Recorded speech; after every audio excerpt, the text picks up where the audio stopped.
This is Etienne from Makerscape, and today we're gonna do another tutorial. I'm gonna show you how to create a workflow using capsules and boolean ads, and we're gonna make a hand, and then we're gonna use the round brush to make it look good and interesting. And I'll go over some very basic features like flipping your layer, and then using shady things and parroting, and you'll see it as we go along. So it's pretty pretty cool tutorial. So first of all, as usual, we're gonna use a reference image. So you go to Pref, add reference image, pick image, and then we're gonna use this hand. I trace my hand, and then we'll load it. You can use the left index grip to move the picture. You can use both hands if you want to resize it. So we're gonna put it here, the size like that. Then we're gonna add empty layer, and then we're gonna remove this one, delete this layer, and then we're gonna use the boolean add brush here, and then we're gonna switch the shape in Alt to oval, either icosphere or oval icosphere, maybe oval icosphere. Yeah. So I press my right hand trigger 3 times to bring it here. And then, so the basic idea is that this shape is going to be the palm of the hand. So I'm going to use, so see the shape currently is not matching, right? So we have to elongate it. So first I'm going to show you how to do with the menu. So you open the menu button, you go into props, and you can adjust the relative X and Y to make it flat and like the right size. So that's one way to do it. And then now we have this size here. And then I'm going to make it a little bit bigger with the left joystick, make it bigger like that. And that would be okay. But then I want to show you how to do the shortcut. So you press the left index trigger here, and then you use the joystick, the right joystick, to make it left and right, or yeah, left and right. And then you can kind of resize it up and down and left and right. So if I go up and down, it goes like that. If I go left and right, it goes the other way. So we can make it thicker or longer. So I'm gonna make it like this shape here. Feel like it's a good shape. Shape of the hand, we match it. And then I'm gonna press the right index trigger to materialize it. So here we go, we have the palm of the hand. Then we're gonna do the fingers. So we're gonna change the shape to a capsule. So people sometimes refer to this as the capsule workflow. And then I'm gonna use the joystick, the trick again, to make it long and the right size. So make it longer here, make it skinnier, and then we can use the menu. It's sometimes a little bit easier with the menu to make it the right size. Okay, so this is kind of the finger that we want. So to do the finger, we're gonna put it here and then press materialize here.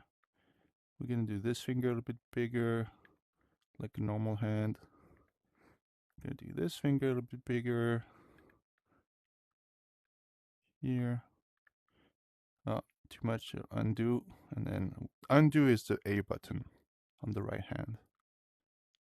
Okay, here, and then this finger a little bit smaller.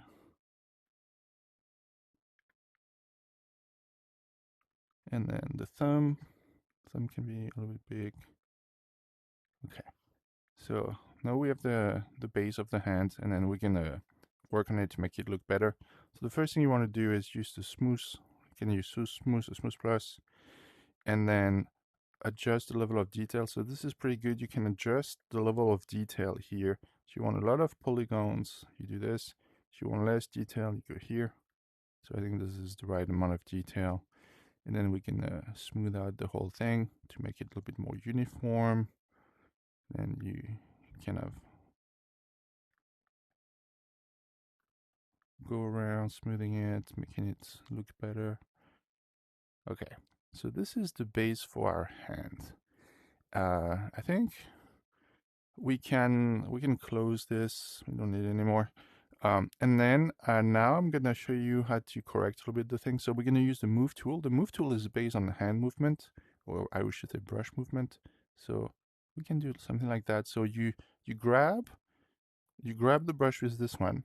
You keep grabbing it, and then you press the index finger and you hold it, and then you move your hand, and then you can move the finger into the right position. So we can do that with all the fingers to give them a nice shape. Um, yeah, you want to go with your intuition a little bit to make it look like a standard hand. This finger is a bit long. And then we're gonna move this thing here and like a little bump.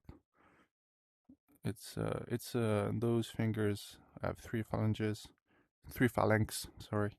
Um, so we want to make it like a real anatomy kind of. Okay, then we're gonna pull a little bit here to make it the shape like a bit curve.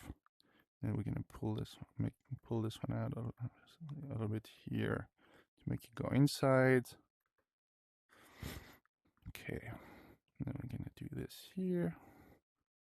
Push this, push this, push this, push this, push this a little bit here, here, here. And I'm using the material is called the smooth wireframe. You can try different materials, but I'm gonna stick to that for now to make sure the topology is okay. See here, the topology has a little bit an issue, so we can either try to smooth it to make it go away, but sometimes there's a clump and it's hard to get rid of it, so you can use remesh. So you can remesh this thing here and it goes away, and remesh here and it goes away. So you can always remesh. It's better to do it early when you see like a clump of nodes that cannot be broken by the dynamic topology. That happens sometimes. Most of the time, it doesn't matter, inconsequential, but you can always do it. Okay, so now we're gonna give a bit more personality to the hand. So to do this, it's good to switch to a more shaded view. So keep going to the thumb a little bit more. One thing you can do also that is another brush called the shave brush. The shave brush pushes the vertices inside of the mesh towards the normal of the mesh. So it can make the sausage fingers smaller. It can make everything go inwards. So it's a pretty handy tool. I'm gonna use it here on the side of the hand. And it's the nice thing is kind of automated. It's like a natural flow of the mesh. Like it doesn't take direction of the brush as input. It just use the mesh direction. And then you can be careful to turn off or turn on the surface vertices. So the surface vertices, if you turn them on, only the surfaces on the facing the same side are going to be affected. So if I do it here, only one side, right? This side or this side. But if I do it without the surface vertices, both sides do it. So it picks the biggest surface and then it will follow that surface. Anyways. Okay, so now I'm going to switch over to the round brush and then I'm going to use a shaded material, the clay one. The clay is shaded. And then we're going to use that to make some details. So I want my round brush to be rectangular. So I press the left index trigger and I use the right joystick again. This is resizing the brush dynamically along X and Z. And I'm going to pull out the phalanx, pull out here the bones that we have on the hand. So just use the brush, just press. And then if you're curious, like if your brush looks like this, stuck to your hand, can you use the left index trigger to like switch it on and on? You can sculpt like that. Personally, I find it a bit less convenient than sculpting with a detached brush. So what I'll do is I'll go to props, detach the brush, and then you move it by grabbing it here, and then like the same way you grab the sculpture and move it, you grab and move your brush. And I'm going to turn on the surface vertices here, and then it will only affect the vertices facing my brush, right? So that's what I was getting at before. I'm going to make a little depression here.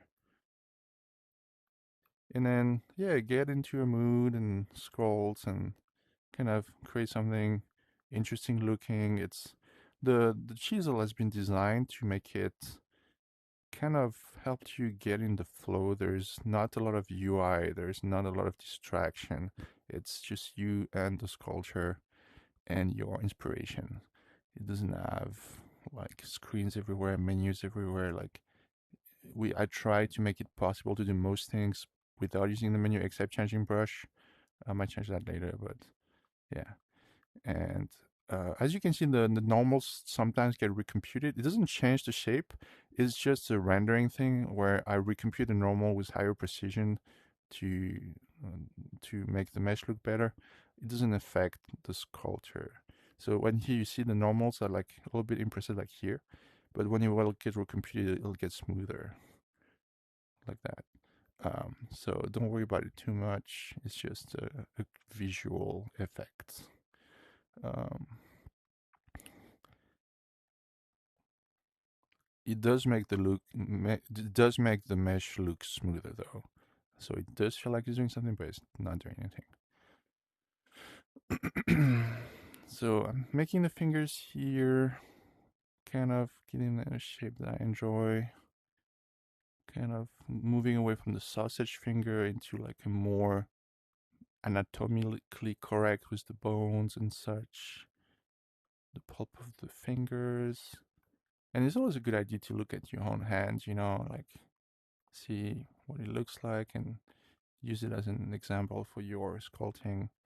I'm a big fan of, I would not say realism, but nature inspired sculpting. Yeah, that's a better way to put it. I like to look at nature and get inspiration for wings, horns, noses, hands, like all this kind of like things that we notice in someone, like, oh, they have a big nose or they have like cute ears or something. Um, okay, so I'm gonna keep making this here like that. I'm gonna make my brush a bit smaller, like again, like this one and the joystick. And then we're gonna make the tendons on the back of the hand. I think my precision is, the detail is too small, so it's too rough. So I'm gonna increase the detail a little bit here to make it feel better. Yeah, here we go. Uh, if you increase the resolution, it will make more triangles, right? Like if we look at the wireframe here, we have more triangles. And the consequence of this is that the shadows have higher resolution, so it looks better with a shaded wireframe. You want to do that later in the sculpture because the more triangles you have, of course, the more the more the app is gonna work, the more work it does. So you can go up to, I've been doing sculptures up to like 1.3 million triangles without too much issue. Still real time, still pretty smooth.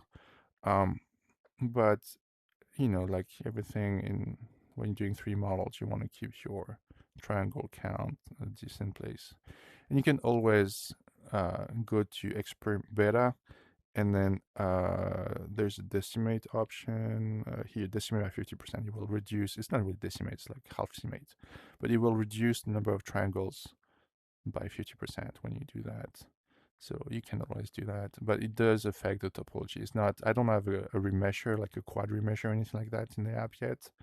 So the topology can get screwed over by the decimation function, so be careful of that. So here, see, I increase the level of detail and everything looks better right away. It looks more like a real hand, and I think that's a important thing to remember. Sometimes you want to increase your level of detail to make it look better. It's just otherwise you look low poly, unless that's what you're going for, of course. Okay, so I'm going to smooth out a little bit. Like I'm going to use the smooth flatten. So this one kind of aligns the vertices to make it more flat. So here it's like a little bit too marked. So I'm going to flatten a little bit this. Then smooth like the regular smooth. Smooth this out here. Okay. All right. So you look good. Okay, looks like a hand. Okay, I'm gonna do a little bit more work here on the inside. So surface vertices on. The fingers, make them a little bit more squishy or squished out. I don't know how to describe it, but make the fingers better. And see, as you can see, it's pretty like, it's been what, 5, 10 minutes? 10 minutes maybe? In 10 minutes, we can already do something that's pretty lifelike. And thanks to the round brush is really great for making organic shape. I spend a lot of time kind of thinking about what makes natural shape natural. And the answer is this shape here, the Gaussian. Um, for some reason, nature loves Gaussians. You find them everywhere. If you look at a lot of natural phenomena, they all use the Gaussian function, the bell curve and such. If you study engineering or biology or stuff like that, you see it all the time. It's kind of cool. And then here we see it in sculpting. So I like this kind of full circle idea of the Gaussian. Okay, so we have the hand. We're gonna do a little bit of work on the thumb. So the thumb, I want to make it more round. I don't like it here. So I'm gonna use this brush, smooth it out here, smooth it out here. It's also too long, so I need to shorten it. So I'm gonna use the shape brush here. Really too long. Move brush to make it shorter. Okay, and then we can make the nail good.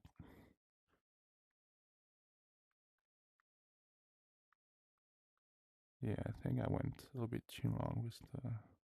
So okay, I guess that's a learning opportunity. So I'm gonna cut the thumb and then um, replace it. So I'm gonna cut it here like that. So I used the brush cut it, and then I'm gonna move it a little bit shorter. So if I put it here, it's the same, right? So I'm gonna put it like that. Now I'm gonna smooth out the whole thing.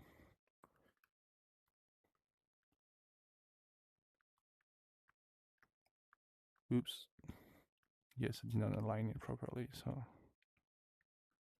I go back to my add brush, go to Alt. No, it's not here. So I'll go to cut, cancel one more time. I want this basically to go only to here. So I'm gonna cut this part and then move it inside. And I need to align it a little bit more like that. Okay. That looks a little bit better. So then we're gonna smooth out the edge. The border when you do a boolean operation is always a little bit delicate. Like the boolean is hard to do in 3D. It's non-trivial. And I'm using a library to do it, and the library is not perfect. So it's still decent, but it's open source. That's a big advantage.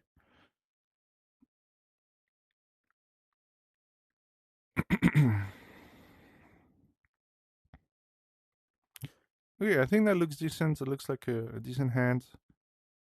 A bit more muscle here. Okay, let's take a second, look at it from different angles. So this needs to be a little bit more darker here.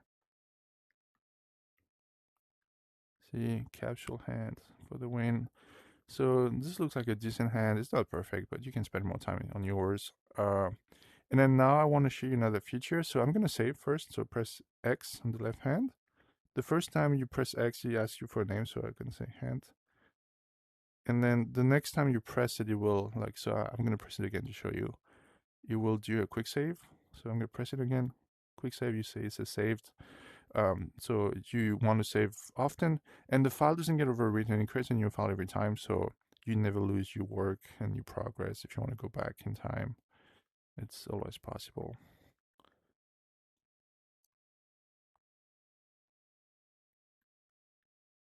Okay. All right. So now I'm gonna put the hand like that. So it looks semi-realistic, I think. We're gonna make the other hand, the right hand. So we're gonna call this one left H for left hand. And then we're gonna click on copy. We have two left hands, and then we're gonna click on flip X. And then you flip it, and then you position it, and then you have the right hand. We're gonna call this one R right hand. Okay. And then we're gonna add another layer, and this one is gonna be the head. So we're gonna make a cool trippy head. So we go to iridescent. Where is it? Iridescent here. And then we want the hands to move next to the head. So this one is the head. We drag, we grab with the index here. We're gonna grab the left and then drop it on the head. Grab the right and drop it on the head. And now if we select left hand or right hand, we can move them separately, like here. But if I pick the head, I can move both like that, and you can do boom, boop, boop, boop, boop, boop, boop. Anyway, so here you go. This is how you do parenting, layers, how to change the material, how to do sculpting with the round brush. You can do a lot with the round brush, so get creative, and then you can save your file. And I think this is the basics of making your first sculpture. You should go with all of this. Thank you for watching. I hope you have a great day. Bye-bye.